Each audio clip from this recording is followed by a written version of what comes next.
روی رنگ لوتینو هم روی بال ماده ها خال زرد وجود داره و زیر دمشون شیارهای زرد، اما توی نر این خال ها وجود نداره. جوجه ها معمولا زیر 7 ماه 8 ماه خالای همشون که نر چه ماده خالای زرد داره روی بالش، که بعد از بلوغ اون پرها عوض میشه و توی نرها خالها از بین میره و ماده ها اون خالها میمونه موندگار. این هم از خالایی که روی هر ماده های بالغ وجود داره. توی جوجه ها تو زیر سن 7 ماه همین خالا وجود داره که بعد از 5 روز این خالا از بین میره.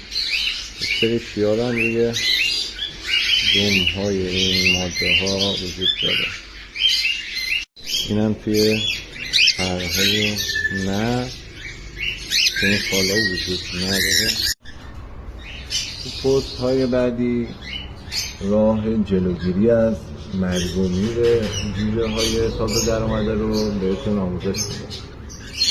با ما همراه باشید.